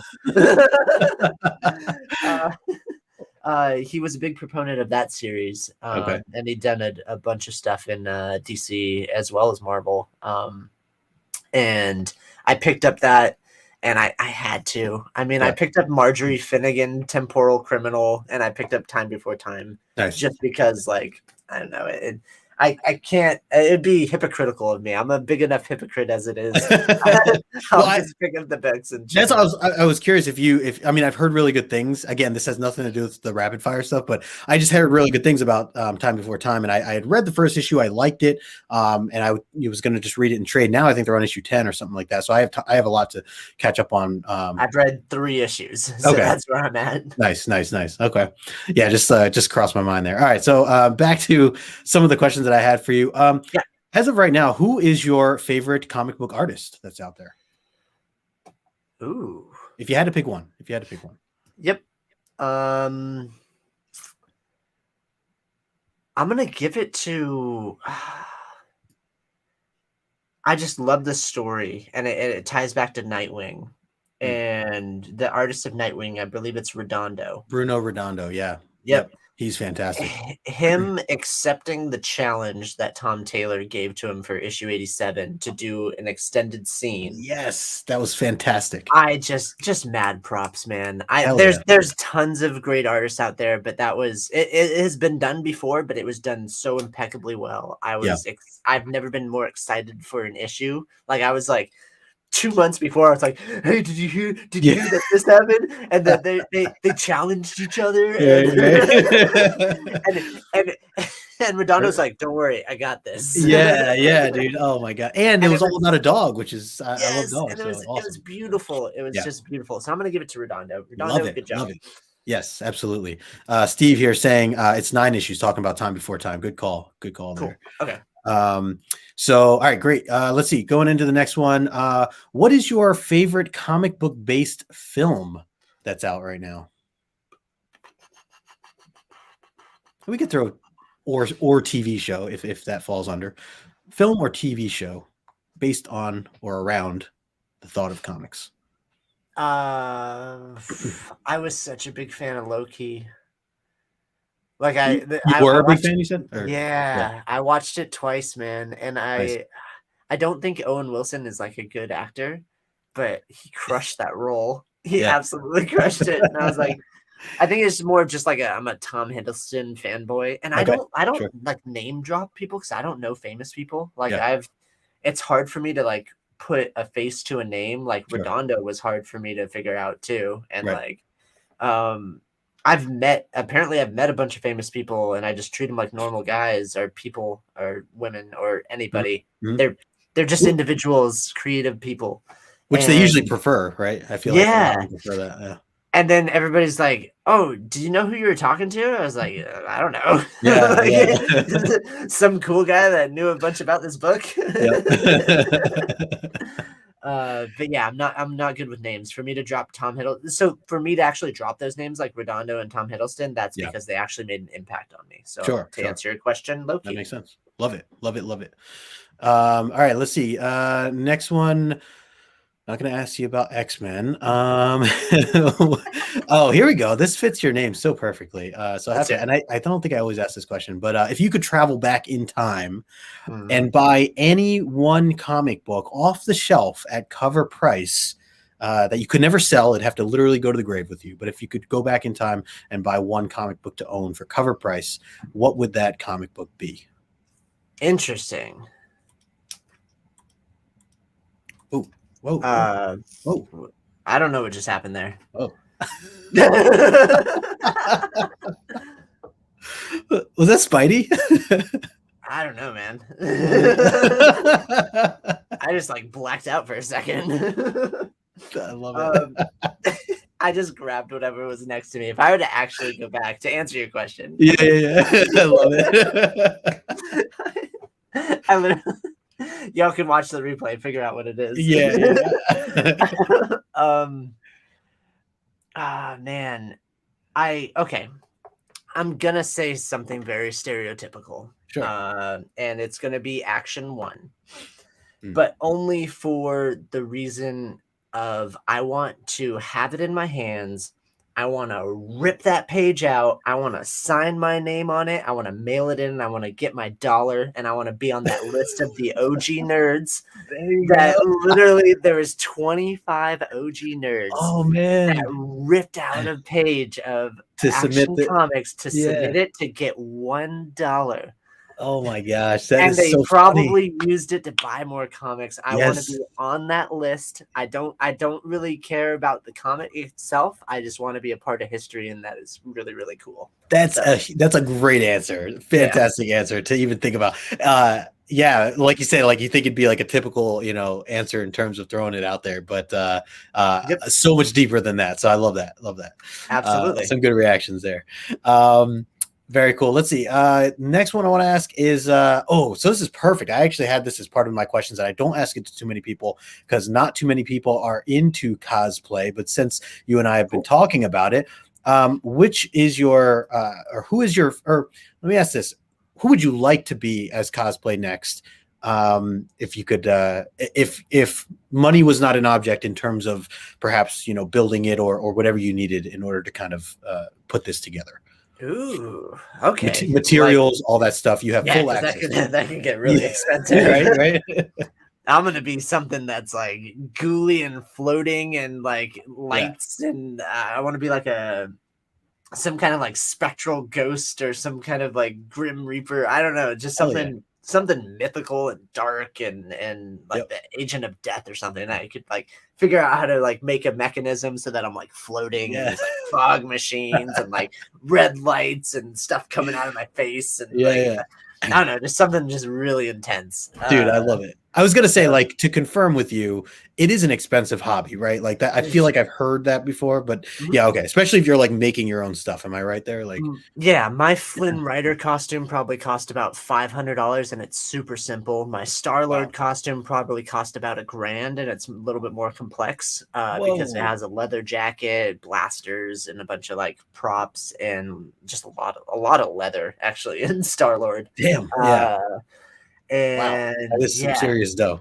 and that's 1,500 for 2. My cheaper one was Mario because once you learn to make stuff, you can kind of incorporate your own kind of thing. Sure. Like cosplayers are super creative. My favorite cosplay that I ever saw was Disney princesses, but at their real age where they should be. Oh, and yeah. it was like 90-year-old Ariel with a walker. That's great. Oh, hello, Sonny. Okay. Would you like a seashell? All these years later. Yeah. I like that. Steve here says Chubby Goku. There you go. Chubby Goku, there you go. But there's so many creative things with it where you can gender bend, you can cosplay as whoever you want, and the sky's the limit. You could be a Chubby Goku. Yep. So it was too many sensu means. There you go. there's one that I was spitballing. It's Conan the Detective. Oh, so Conan there's like strong man do strong thing, and then like a detective version of him, like he's like scratching his chin and I'm gonna solve this crime with my sword. Yeah. A sword in one hand, a pipe in the other hand. Like Sherlock Conan. Yeah. All right. That's let's see. Let's say I'm gonna switch it up here and go with some non. Actually, we'll do some this or that because these are fun too. I want to see where you stand with some of these things. So, Pepsi or Coke? Coca-Cola. I should. It needs to be a caveat. I will take Mexican Coke and or cherry Pepsi. Ooh, okay. Oh, all right. I'll take that then. That's fair. Man, interesting. What about pizza or cake? Oh, pizza. I don't like desserts. I don't like desserts at all. Nice. I'm not a sweet person unless it's Shock Tarts and sour. I love sour. Like Sour Patch or something like that. Yeah, absolutely. Well, I'm with you with the pizza for sure. And I actually am not a big fan of a lot of sweets either, other than some random chocolate at times. Okay, Batman or Daredevil? Lego Batman. Hey, yeah. Dude, it's so funny you bring up Lego Batman because it was yesterday, I think, that I had this random exploration of Legos, like the hobby. Okay, cool. And I'm totally derailing this, but I have over the past like 24 hours been binge watching Lego YouTubers, and it's been something I can't stop watching. It's fantastic. Embrace it, Justin. Yes. I told my girlfriend, she's like, no, you're not getting into this hobby. You're not another hobby. Legos are expensive, That's what I heard. So it's so funny that you bring that up because I'm like, man, they even have like Avengers Tower and Sin City Legos. Yeah, there you go. That's cool. Dude, I had no idea how big of a world it was for hobbyists of Legos, which is cool. Absolutely. Yeah. Okay, back on track here. Let's see. A couple random ones. Frizen or Bartel? Ouch. That's Well, we always clarify that the one you don't choose doesn't mean you don't. No, I know. Wow. That's like it's like David Mack or Peach Momoko. Pick your favorite watercolor artist. Who is the one that did the Catwoman ones? That's all Frizen. Okay. I'm gonna say Frizen. Yep. I'm sorry, Jen. I'm with you there. Yep. You got a lot of Frizen all day. Yep. I've been keeping it on the chat. We got some pie lovers, some pizza Coke, Dr. Pepper, Pepsi. Yeah. We're all up in there. Ruben, what kind of question is that? That's a tough question. John, I agree here. Dustin Nguyen is the better watercolorist. Agree there. Wow. Okay. Yeah, he's great. I have a third name for you too, but I keep blanking on their name. They actually work with David Mack and Peach Momoko all the time. They're a Japanese watercolorist. I forgot her name. It's a one name too. It's like is it Cher. Yeah. Oh, okay. Is it Zoo Orzo? Okay. Yep. Man, I just bought my first cover from her. Actually, just it's Surprise, surprise! It's a Rain issue. It's Rain 1, but the Oh, no cover way. did. Yeah, it's fantastic. Did I just hear Rain? Is Justin? You read Justin that talking before? about Rain? Hey, John, I'd like to talk to you about this book named Rain. Rain is so good. I actually bought 2 sketch There you go. covers. There you go. So that's the other thing. This is so funny. We're talking about this. I never buy sketch covers, and I actually bought a sketch cover of Rain as well. Nice. I never buy sketch covers. I'm like, I want to have, if I can meet Zoe Thorogood or the whole team at some point, I would love for them to just have fun with that and just like sketch away. So Thorogood is the reason that I like this. I'm Nice. not that into the story, but Yeah. Thorogood. Love her I work. can't get it. Love her work. Yeah. Can't get enough. Oh, the Vor Nago gang is in here. Let's go. Darn these. Yeah. So and yeah, John brought up Dustin Nguyen before. Are you familiar with Dustin Nguyen? Have you? Okay, so there's a book called Descender that's probably my favorite indie of all time, and I would recommend checking that out if you ever get a chance. We just restocked all the trades at our shop. I actually made we have all the Descender trades. Oh, nice. Okay, yeah, I would definitely even just to flip through it. I think you would appreciate some of that. I work tomorrow. I'll do it tomorrow. And Nice. John's been getting on me about Philadelphia, though. I got to read Philadelphia before I go through any other series. That's fair. That's fair. Yeah, that's definitely up there as well. He needs help, Steve. # comic book pusher. Don't hate on the rain, folks. Don't hate on the rain. All right, let's keep this going here. Yeah, thanks everybody for hanging out with us. This is a lot of fun. Yeah, seriously. One other tough one, and then we'll get into some of the non-comic book related stuff. Cool. I think tough, anyways. Maybe not for you. Tynan or Ram V? Oh, Ram V. No, that's easy. Ram V. Okay. Yep. All right. Yep. All right. Hands down. Blue and Green is one of the best comic books out there. Yep. I didn't get to read it yet, but I bought it.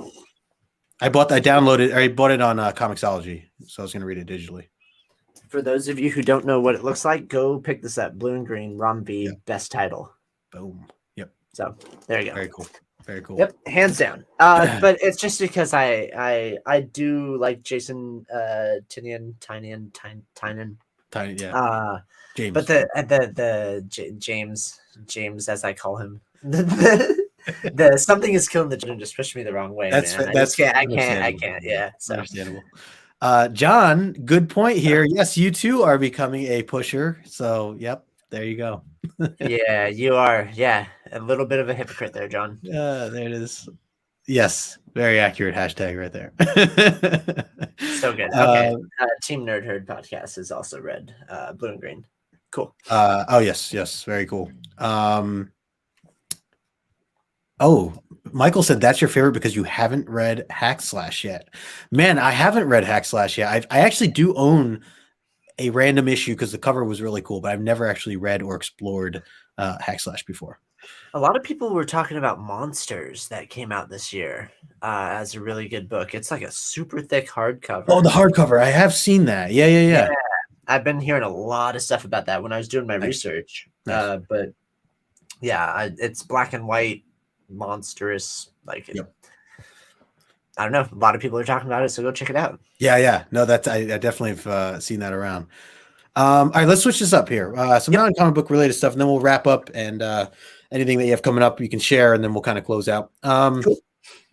Let's talk about music, man. I'm curious where you stand with music. Do you have a favorite genre that you lean towards? And is there like a automatic number one band and or artist that comes to mind for you?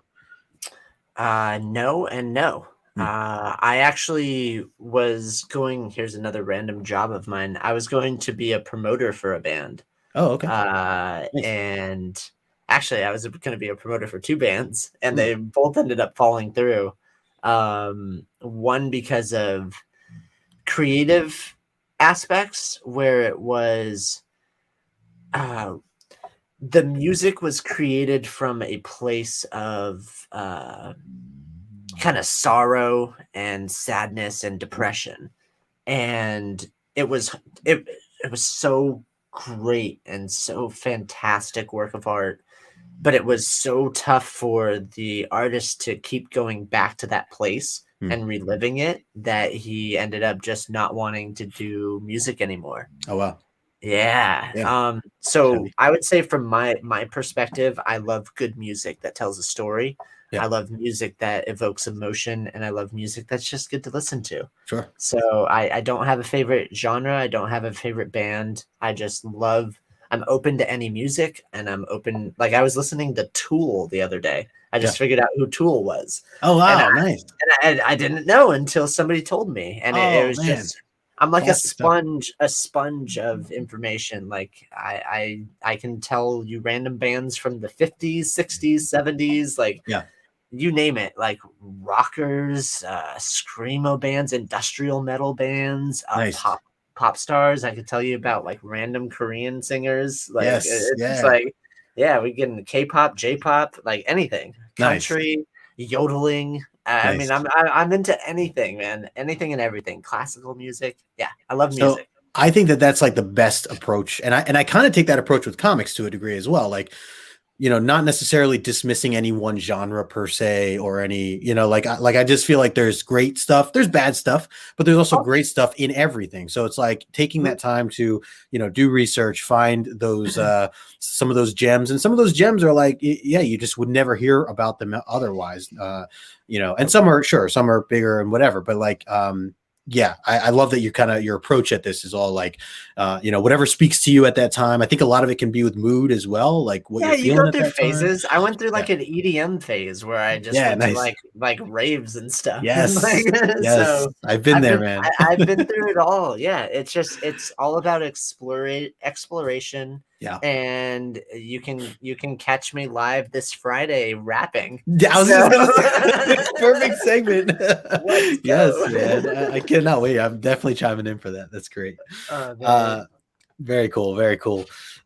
So all right, let's talk about where do you stand with sports? Are you into any sports? And if so, which ones? And do you have a team of any that you root for? Oh, you're killing me. All right. So I was super into sports, and I Okay. actually traveled abroad and competed competitively in a international friendship game in Holland for baseball. Whoa, that's awesome. Yeah, Wow. I was super into sports. I have like bowling trophies and well, okay, trophies or whatever. Like you can buy whatever trophy you want. Like Sure. you can buy a Super Bowl ring if you really wanted to. Right. But no, I was super into sports, and then I kind of fell out of it to an aspect because the more and more I got deeper into it, there's like it when things start settling around money and greed, I lose interest, and like scandals and cheating and stuff like that. I don't know. I just don't really see the purpose of it. Like I would run like I'm not sure if anybody knows like mile times and half mile times, but I would run a 147 half mile and a 448 mile.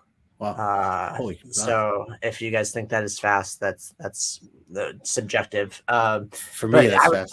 I was into sports very, very heavily, Yeah. and I picked my favorite football team because I really liked horses. So I chose between That's fair. the Cowboys, the Broncos, and the Colts, and I was like, well, I like the horse. I love it. I like the horse head a little bit much. So, and it was like when it came down to like everybody was like, "Oh, you're a Denver Bronco bandwagon fan." I go, "No, dude, I just like horses. I've liked them since I was a kid. Like, get off my back." Right? Yeah. You can't.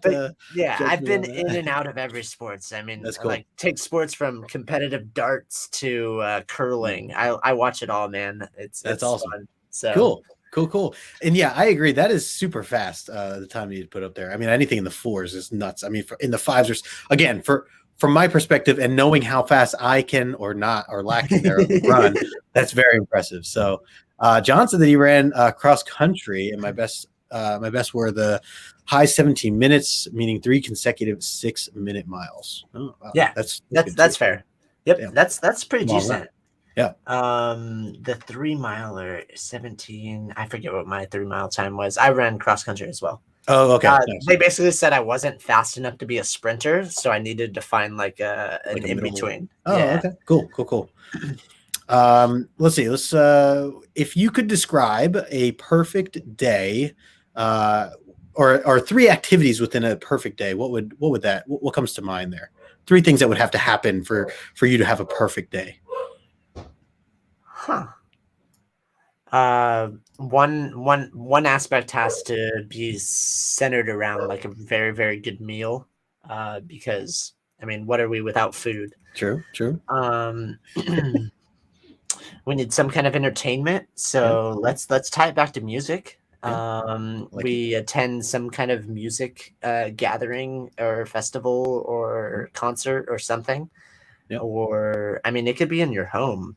Like True. if you have a nice enough sound system, you can make an amazing meal, watch a live concert, and be around people that you love. I think that would be the third element to it. That is on or par. care about. So yeah, Spot on. That's it. Spot on. Yep, just off the top. So, yeah, love it. I had when I used to work for an audio company, and my boss at the time, he had a super serious like 5.2 surround sound, like fancy equipment.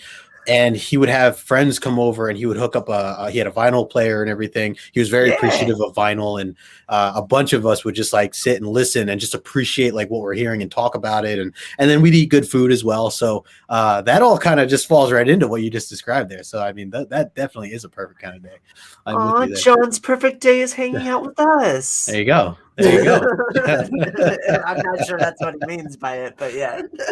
By solid BM, that's what he means by that. Yeah. Hanging out with us. All right, let's see. Going to the next one here. Where would you travel if you could travel anywhere in the world that you have not been to before? Not been to. Okay. And cost is not a thing, and pandemic is not a thing. Just anywhere you'd like to go for a week. I'm in between Antarctica and somewhere in the forest. Oh, okay. Antarctica, just because Antarctica would be like ridiculous, but I don't think I'd be able to handle the cold, right? or the solitude. But then the forest, I'd be worried about like being like infected with something or like trying to survive. Yeah, my tiger or something. Both would encounter survival instincts. So the key is I want to be alone. I want to be somewhere where I can be just with my thoughts and away from technology. Okay. So I'm just gonna give it that caveat: either Antarctica or somewhere random in a forest. And as you described all this, it just made me think and want to ask you this question. But do you watch Survivor at all? No, but okay. I have no problem eating anything. The eating challenges in Survivor are such a joke to me. I'd just be like, "Oh, what's this?" Eat now, ask questions later. Yeah, exactly. Is this going to kill me? Okay, it's not. I'm going to eat it. Let's see. This is a newer question I randomly like to ask. So, if you had to do one of these chores on the weekend, which three would you prefer to do? If you had to do one of these three: clean your bathroom, cut the grass, or build an IKEA bookshelf? I do building for a living. I am allergic to grass, and I work in I do work in bathrooms for a living. So I'm gonna say no to the grass because the allergies. Fair. Yeah, we don't want that. The IKEA furniture would probably make me upset, and if I clean my bathroom, at least it's like spotless afterwards. But like I'm a low-key germaphobe, but at least something gets accomplished. So I'm gonna go with bathroom. There you go. I feel like I'm handling these rapid questions pretty rapidly. Yeah. I love the walkthrough process of that too, like how it makes sense. Like, oh, dude, my mind is all over the place. I'm literally just spurting out what's coming in my head. Like, I really want to tell you right now that I rollerblade to work every single day. I take the metro and I rollerblade because I'm working on my glutes. Nice, dude. That's so great. So random. Hey, we got Nick the comic nerd in the house. What's up, Nick? Thanks for stopping in, man. Great point to jump in when I said that statement. Yeah. Yeah, he's like, what are we talking about here? All right. A couple last questions here, and then we're gonna wrap up. Sounds good. One, this is a two-parter. Yep. One, do you drink coffee? And two, if you do, how do you like your coffee? Medium roast espresso. I like to grind my own, Nice. So I do it all manually. Okay. So I'll grind my own beans. I'll also grind vanilla bean into the mixture. Nice. I have it's a rock manual press. So I boil some water, pour it in the top, manual press it through, and then I froth coconut milk on the top. I'm kind of like a snob when it comes to it. I love that. No, I Yeah. think this is very good. I used to do like the French press stuff, and I really French like. press is pretty good. Yeah. I like that process, and again, kind of taking. I didn't grind my own grinds, but I almost got there. Like there was a point where I'm like, oh, maybe I want to get a grinder. Maybe I want to start, grinding my own beans and things like that. I never got to that point, but definitely has crossed my mind. And I could certainly appreciate a solid cup of coffee. Oh, and my neighbor who goes to Colombia a lot, he's bringing me back some beans. Oh, so I'm really looking nice. forward to that. Oh my gosh, straight from there. That's amazing. That'd be cool. Very nice. Hey, we got a couple other folks here. Aggressively relaxing. What's going on? What's going on? I did a show with him as well. Oh, nice. Yep. Circumstances also hanging out in the chat. Good to see you. Hey. Oh yeah, that's all hipsters. Yeah, no, but okay. So let me clarify. The last time I had coffee was 3 months ago. So okay, so it's not like a daily thing. Okay, right. No, right, it's like an experience where it takes me 30 minutes to clean everything. That's for sure. I remember that with the French press. That was one thing I never looked forward to. Yeah. All right, last question here. Yes. I think we have to. I mean, we touched on food a little bit. Well, we definitely got to talk about food. So overall, what's like your go-to meal? Like it was a Friday night, dinner time ish, and you had the choice of anything, whether it's going out to eat, ordering in, or cooking it yourself. Kind of where do you stand with that? What's like your thought of what you'd want to go for? Could be anything. Okay. I love the process of cooking, but I hate being the sous chef.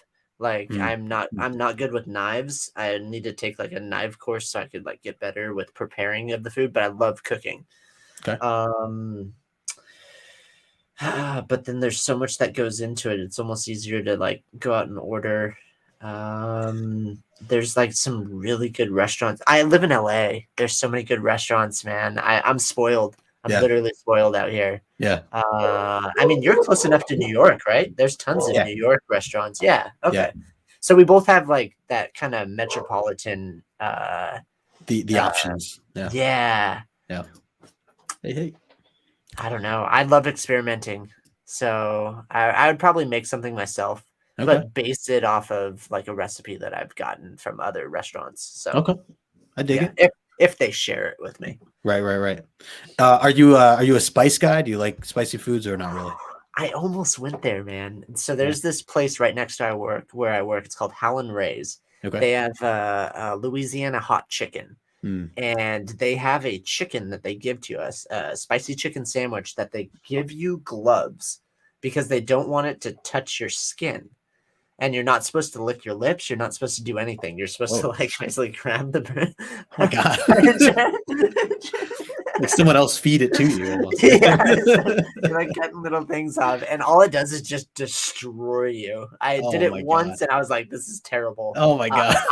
I can handle spice, but it needs to be like at a level of like. Sure. Where's the flavor? Not just like make my nostrils run and make me cry and be uncomfortable for 30 minutes. I hear you. We just ordered I'm drawing a blank. It's not French fries, but home fries. I guess you can call them or whatever from a deli. And normally they're very good, very flavorful. For whatever reason, they accidentally made them. I don't know if this was an inside joke or something. It was so spicy. I couldn't even eat. Like it was. I'm not a spice guy. I'm not a big fan. I mean, ketchup is usually where I draw the line. Something like ketchup. But other than that, yeah. But anyway, so that was a bit of a surprise this morning as we were eating our food. But anyways, great choices there. And Kyle, man, dude, this was the interview, man. This has been a blast, and getting to know you has been so much fun. I can't thank you enough to taking time being on the show. Really do appreciate you doing that. You got it, man. I was really looking forward to this. I'm so just for everybody watching at home. Yeah. Justin said before the show, I'd like to keep this around like an hour, Yeah. an hour and a half, and we're Yeah, cruising right into 2 hours. This has been great, though. I mean, it's been great. Every show I say that now. I'm like, I want to keep it an hour, and it's just never. I hope everybody was as entertained as both of us obviously were. Yeah. We're just up here giggling the entire time as you. I told you, and that's why we that. started off. That's why we started off from the beginning. We started off very serious, because we knew that it was just going to be like, circumstances. Yeah, man, catch up, man. I mean, that's the line for me. That is the line. So said all this talking about comics. I'm going to a comic shop. Nice, dude. Enjoy it. Enjoy it. Cool. Before we get out of here, I want to remind folks, well, one, thanks for everyone joining us and watching or tuning in, or if you're catching the replay, we appreciate that as well. If you could smash the like button before you leave, and also to follow Kyle. Kyle, let them know where they can find you social media wise, and where if you have anything coming up that you'd like to plug. Absolutely, man. You can catch me wherever the rain falls, and Promiscuous Time Traveler across the board. Literally just go to my link tree. I keep that updated. I'll have a link to this video in there as well. Join the community Google document, post your channel, post other people's channels, subscribe to a bunch of them. There's literally hundreds of them now on there.